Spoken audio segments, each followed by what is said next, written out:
परमात्मने नमः। ओम श्री सद्य गुरुदेवाय नमः। देखिए बता रहे भगवान, यह 15वें अध्याय का 10वां श्लोक। केवल ज्ञान नेत्रों द्वारा ही जीवात्मा का यथार्थ दर्शन।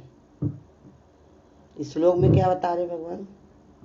परंतु शरीर छोड़कर जाते हुए को अथवा शरीर में स्थित हुए को और विषयों को भोगते हुए को अर्थात तीनों गुणों से युक्त हुए जीवात्मा को भी अज्ञानी जन नहीं जानते।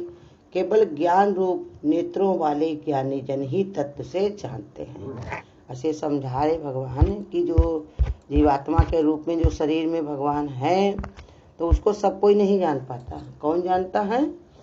जिनके अंदर ज्ञान के नेत्र मिल जाते हैं, जिनको सूझ हो जाती है, किसी सूझ वाली आंख ने पहचान की।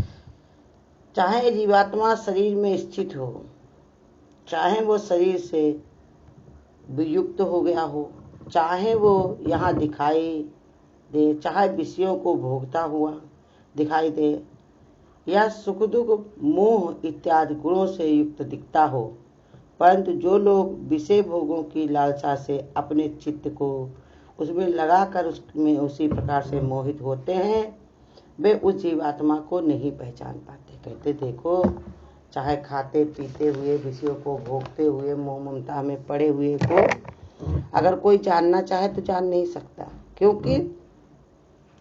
क्यों वो उसी में फंसा हुआ है। कोई भी चीज अगर तुमको आंखों पे तुम्हारे चिपका दी जाए तो तुम क्या देख पाओगे सामने क्या है?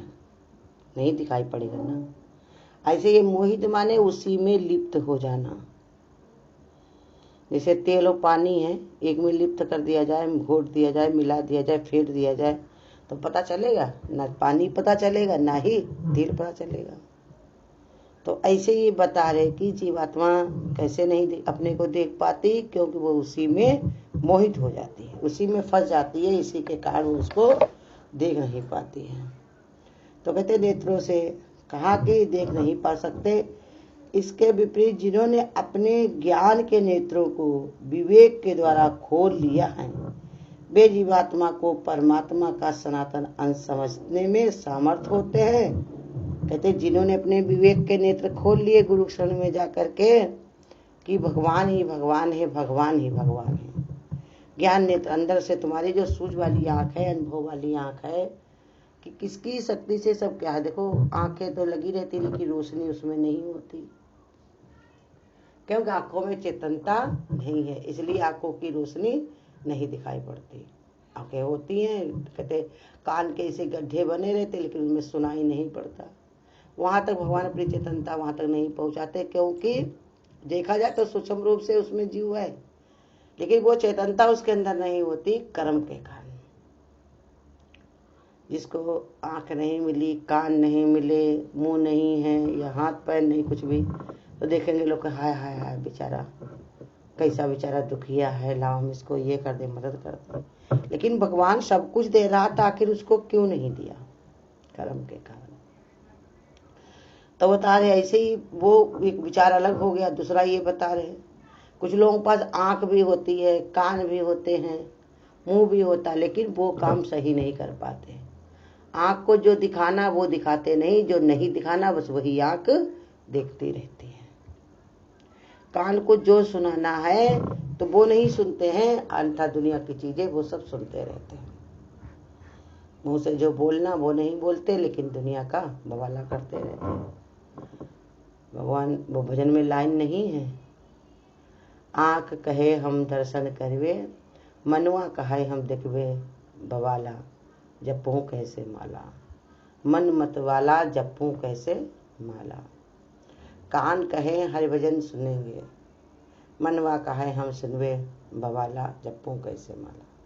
तो ऐसे ही बता रहे भगवान कि जो मन को जिसने संसार में लगा दिया है, हटाया नहीं, समझाया नहीं, उसको दिखाया नहीं, तो फिर उसको समझाना बड़ा मुश्किल होता है।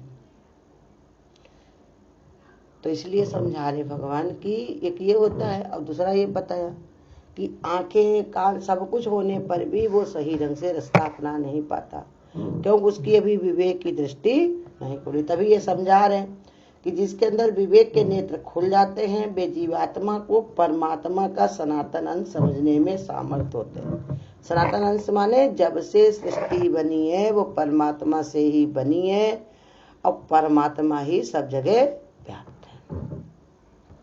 जैसे एक समझदार बच्चा होगा तो उसका जन्म माँ के कोख से हुआ है, तो उसके रोम रोम में माँ ही माँ व्याप्त है, तो उसको माँ के अलावा कुछ नहीं उसकी समझ में आता जब तक अबोध रहता। लेकिन जब संसार में अपना मन लगा लेता, होशियार हो जाता, तो कहता ये भी है, वो भी है, वो भी है।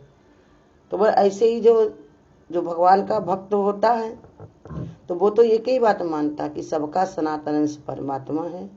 लेकिन जो मोहित है अपने सुख दुख में, मोह में इत्यादि में जो युक्त है, तो गुणों में अपने, तो उसको भगवान नहीं दिखाई पड़ते, क्योंकि वो देखना नहीं चाहता। इसलिए चाहे जीवात्मा शरीर से संयुक्त हो या विषय भोगों को भोगता हुआ हो, चाहे सुख दुख इत्यादि में युक्त दिखाई देता हो, इसका कारण ये है कि जल में पड़ने वाले चंद्रमा के प्रतिबिंब को अबोध बालक तो पात्र में स्थित चंद्रमा ही समझता है और उसे पकड़ने का प्रयत्न करता है, परंतु समझदार व्यक्ति ठीक ठीक जानता है कि जल में दिखने वाला जो केवल चंद्रमा या प्रतिबिंब है, चंद्रमा का केवल प्रतिबिंब है, वास्तविक चंद्रमा नहीं हो सकता, वो तो आकाश में है। जैसे बता रहे कि छोटा सा बच्चा अगर होगा तो वो तो ऐसे भरम जाएगा, जैसे पानी के पात्र में चंद्रमा के सामने रख दिया जाए तो चंद्रमा उसमें दिखने लगता है। जैसे रामचंद्र जी एक बार कहते नहीं है अपने पिता से कि मैं मैयारी मैं तो माँ से अपनी मैयारी में तो चंद्र खिलौना ले हूँ। ये सब खिलौने घोड़े, हाथी, गुड़िया, गुड्डा, चक्की, चूड़ा जो सब चीजें थी खेल खेल के थक गए, सबको तोड़ ताड़ दिया, तो कहते मैयारी में तो चंद्र खिलौना ले हूँ। बहुत जिद आ जाते, बहुत परेशान रोते, बहुत रोते। तो दशरथ जी क्या करते, एक थाल में पानी भरते हैं और उसी में चंद्रमा के सामने रख देते, कहते देखो चंद्रमा आ गया, लो खेलो। और उसी को पानी को खूब छप छप छप छप छप छप छप छप खेलते हैं, और खेल खाल के वो जानते कि हमने चंद्रमा को तोड़ फाड़ दिया, माने इसको खेल लिया। क्योंकि अबोध थे, छोटे थे, उनको तो वो तो परम विद्वान थे, लेकिन उनको बाल लीला करनी थी। ऐसे ही समझा रहे कि जब बच्चा, लेकिन जो समझदार है उसको तो पता है चंद्रमा कहीं नीचे थोड़ी उतर सकता, वो तो आकाश में ही स्थित है।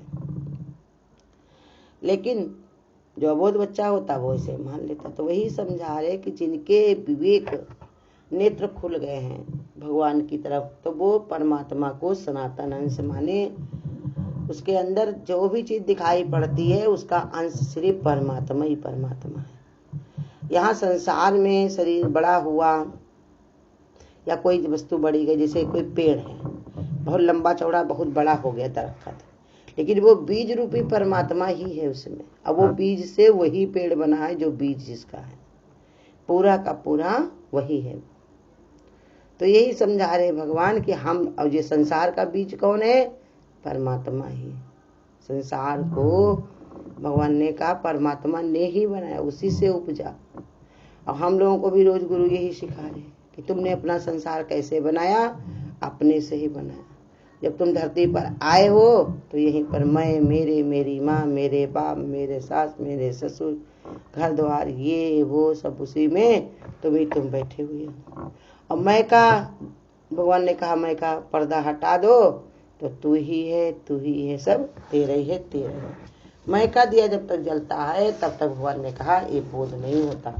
लेकिन जिसने हटा दिया संत महात्माओं के पास बैठ करके कि है तो परमात्मा भी सब रूपों में भगवान ही है, और इसमें तो इतना अच्छा बता रहे हैं, चाहे वो आज दिख शरीर में स्थित हो या चला गया हो तब भी वो परमात्मा ही रहेगा, क्योंकि वो एक शरीर से निकल के दूसरे में आ गया, कहीं गया थोड़ी है। एक बिया पेड़ होता है तो एक बिया से इतना बड़ा पेड़ तैयार होता, लेकिन कितने सारे पेड़ वो दे देता धरती को, उसमें अनंत बिया होते हैं। तो ऐसे ही परमात्मा भी अनंत रूपों में, भिन्न भिन्न रूपों में विद्यमान है। ऐसी कोई चीज नहीं, ऐसी कोई वस्तु नहीं जहां पर भगवान ना हो। इस श्लोक में ये बताया गया है कि यद्यपि जीवात्मा सबके देखते देखते ही शरीर को छोड़कर उससे अलग हो जाता है और शरीर में रहते हुए विषयों को भोगता दिख पड़ता है, फिर भी उसे केवल ज्ञान रूप नेत्रों वाले विवेकशील पुरुष ही तत्व से जान सकते हैं, और जो अज्ञानी हैं उनके द्वारा जानने में नहीं आता। तब क्या केवल विवेक जागृत हो जाने पर बिना किसी प्रयत्न के जीवात्मा का अनुभव किया जा सकता है? ये बता रहे कैसे। भगवान कहते हैं कि इसका एक मतलब ये है कि जिसके अंदर अज्ञान होता है तो वो नहीं जान पाते, और जिसके अंदर ज्ञान नेत्र खुल गए हैं, जिसको समझ आ गई है, तो उसको भगवान के अलावा दूसरा और कुछ दिखाई नहीं पड़ता। जैसे बने दृष्टि वैसे ही बने सृष्टि। भगवान कहते जैसी तुम दृष्टि बना लेते हो वही भगवान, जिसको भगवान दिखता तो वो हर जगह पर। देखो मीरा जब उसकी दृष्टि परमात्मा की बन गई, कृष्ण भगवान की, तो हर जगह पर भगवान, हर जगह भगवान देखने लगी। शास्त्र ने एक बार उनकी कहा कि जाओ ये सुई को ले जाकर दीवार में कोच दो।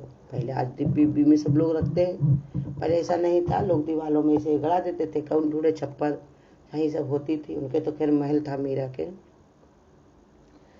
तो दीवार कहा लगा दो जाके दीवार में, लेकिन वो नहीं लगा पाई, क्योंकि उनको पक्का भरोसा था जब भगवान रोम रोम में व्याप्त है तो दीवार में क्या नहीं है, और दीवार में कहीं न कहीं उनकी आंखें होंगी, कहीं पर उनकी नाक होगी, कहीं पर। इतना विवेक उनके जागृत हो गया था। ऐसे तब तो इतनी भक्त हुई, तभी तो भगवान में वो समा गई।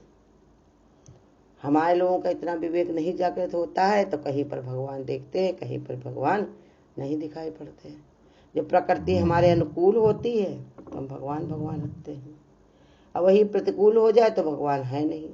तो लेकिन ये बता रहे कि जिसके अंदर विवेक पैदा हो गया, जिसके अंदर समझ पैदा हो गई, तो परमात्मा का वो सनातन अंश मानता अपने को भी, और जो भी चीज उसको नजर आती है, क्योंकि भगवान से ही भगवान को देखा जाता है, भगवान से ही भगवान को सुना जाता है। माने भगवत भाव, भगवत बुद्धि जब बन जाती है तब उसको दिखाई पड़ता तो भगवान, सुनाई पड़ता तो भगवान, और जो बोल रहा वो भी भगवान, किसी न किसी रूप में आकर के भगवान हमको समझा रहा है, बता रहा है। हमको मानना ही चाहिए, बहुत जरूरी है। तो इसलिए जब ऐसी बुद्धि जिसकी बन जाती, समझ भरी, तो उसको कोई परेशानी नहीं होती। जो अपना नहीं समझना चाहता है तो भगवान ने बताया उसके लिए खुला द्वार है संसार, आए और जाए। और जो इसी से छूटना चाहता है संसार से, तो वैसी दृष्टि बना लेता है, वो भगवान भगवान देख करके परमात्मा को ही सब कुछ अर्पण करके बढ़िया न्यारा हो जाता है। ऐसा भगवान का करतार ही भगवान है, हम कुछ करने वाले नहीं हैं, सब कुछ करने वाला स्वयं भगवान है। इसकी ऐसी मति बन जाती है, जैसा विचार बन जाता है, तो फिर भगवान उससे दूर नहीं रहता। तो भगवान ने बताया फिर उसको बंधन कोई डाल नहीं सकता, जिसके अंदर विवेक जागृत हो गया। और जो नहीं समझना चाहता उसको समझाना भी मुश्किल होता है। मूर्ख हृदय न चेती, चाहे गुरु मिले बिरंसम। जो समझना नहीं चाहता उसको समझाना मुश्किल होता, लेकिन हमारे गुरु और अच्छा बताते हैं कि समझदार इंसान को छोड़ना नहीं चाहिए, उसको लगे रहना चाहिए भगवान के भरोसे करके। भगवान ने हमको निमित्त करके ये बताया है, हमको ये काम करना ही है, अपनी कोशिश हमको पूरी करनी है, आगे कृपा भगवान की है। ऐसा विचार जिसके अंदर आ गया, फिर उसको फिर गुरु कहते हैं अपनी थका नहीं लगती, अपनी ऊब नहीं लगती, परेशान नहीं होता। कब इतने दिन से ये कर रहे हैं, हमको ऐसा फल नहीं मिला, वैसा नहीं मिला। इसलिए वो भगवान का भक्त जो होता है उसके अंदर ऐसे उत्साह की कमी नहीं होती। वो ये सोचता है कि हमको करना है, हमको भगवान का कार्य मिला है, इसमें से मेरा मन का कार्य हो या ना, क्योंकि कार्य तो भगवान का है और भगवान ही जाने। तो इसलिए बता, जिसका विवेक पर जागृत हो जाता है वो सब जगह भगवान को देखता है, जिसके अंदर विवेक जागृत नहीं होता है तो वो भगवान को देख नहीं पाता। हरिओम। अगर आपको आज की वीडियो अच्छी लगी हो तो वीडियो को लाइक और शेयर करना ना भूलें। आगे की वीडियोस देखने के लिए चैनल को सब्सक्राइब करें और नोटिफिकेशन बेल को ऑन करें।